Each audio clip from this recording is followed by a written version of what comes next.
Tem um filme da Disney maravilhoso chamado Fantasia, que é da década de 40, que combina uma série de músicas clássicas com animações próprias feitas pela Disney, e entre elas está o segmento mais famoso de todos desse filme, que é O Aprendiz de Feiticeiro, que é uma história que é protagonizada ali pelo Mickey, mas é inspirada em um poema do Goethe, né, o grande poeta alemão. E esse poema, por sua vez, está enraizado em uma história ainda muito mais antiga, do século II depois de Cristo, que é a história que eu vou contar aqui nesse vídeo. Melhor ainda, né, eu vou ler essa história direto da fonte e fazer poucos comentários depois. Mas antes de entrar propriamente na história, só para lembrar ou para informar para quem nunca assistiu esse segmento desse filme Fantasia, a história é basicamente que o Mickey é um aprendiz de feiticeiro e ele faz um feitiço para que algumas vassouras façam um serviço doméstico para ele, carregando água, por exemplo, para lá e para cá, só que ele não tem o feitiço que faz esses objetos pararem. Então, de repente, a casa, né, o castelo ali no qual ele vive, vira uma confusão, ele é completamente alagado e ele precisa esperar o seu mestre feiticeiro voltar para resolver a situação. E é mais ou menos isso que está presente na história original também, então eu vou ler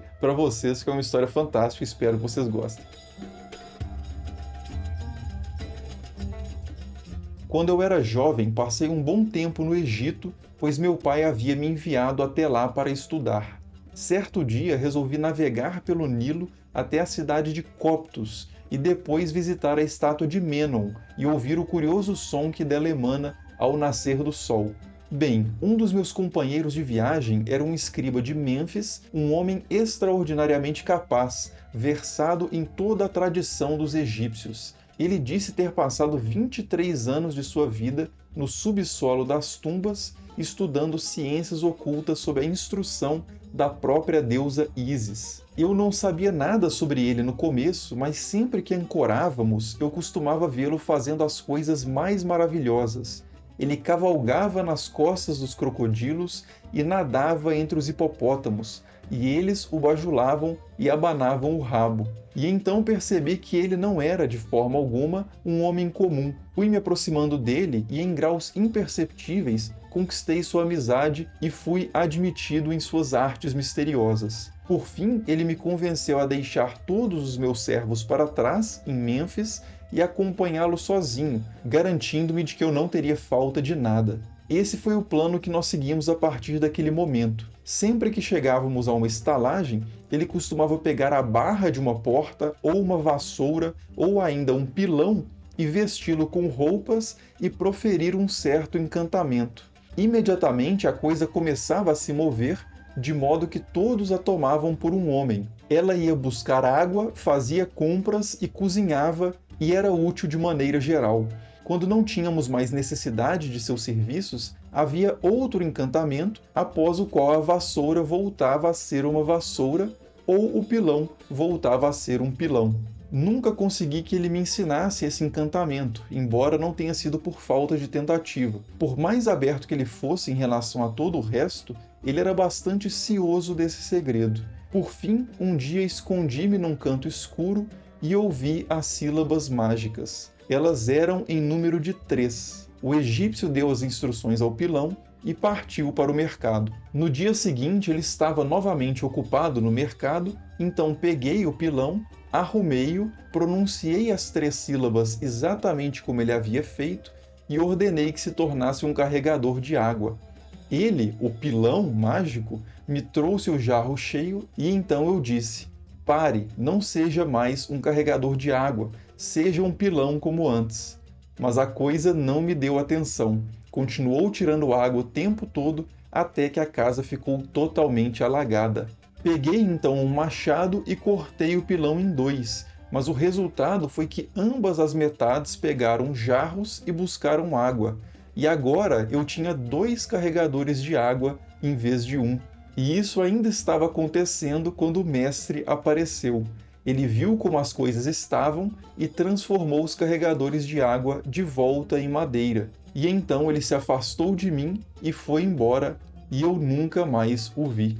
E aí, uma das pessoas que está ouvindo essa história no texto original pergunta: "E até hoje você pode transformar um pilão em homem?"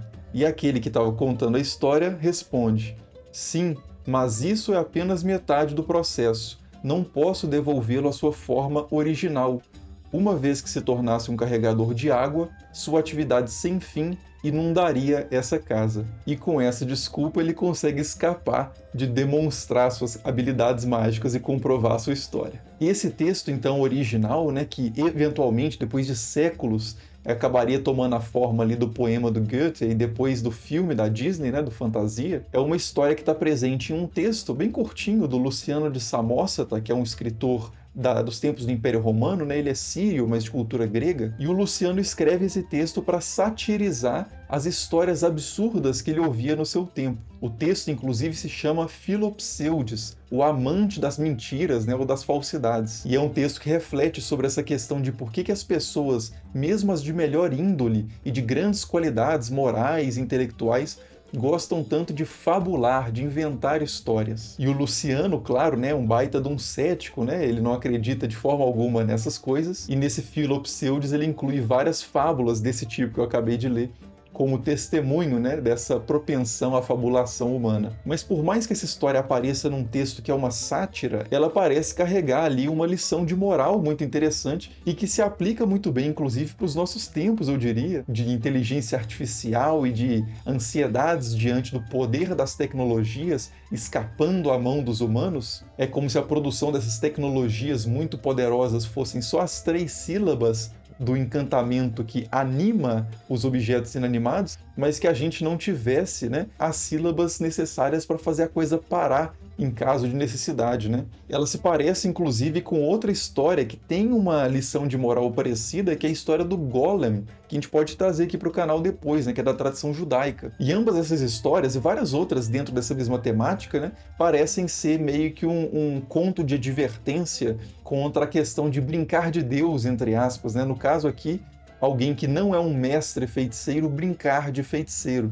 Ou seja, né, o perigo de dar início a um processo sobre o qual não se tem o controle total. Mas enfim, eu não quero ficar refletindo muito em cima da história, porque o propósito desse vídeo não é isso, era só contar essa história para vocês que deu origem ao filme Fantasia, mas fiquem à vontade para deixar os comentários de vocês aí embaixo, para depois a gente incorporar, inclusive, essa discussão em outros vídeos de outras fábulas e lendas milenares, né, que podem servir para os tempos atuais, como a história do Golem. E se você gosta de conhecer essas histórias antigas por trás de histórias mais recentes, eu recomendo vocês assistirem esse vídeo aí, que é sobre uma história das 1001 Noites, né, uma história milenar que inspirou o filme O Nome da Rosa. Então é isso, espero que tenham achado interessante e nos vemos aí nos próximos vídeos. Falou!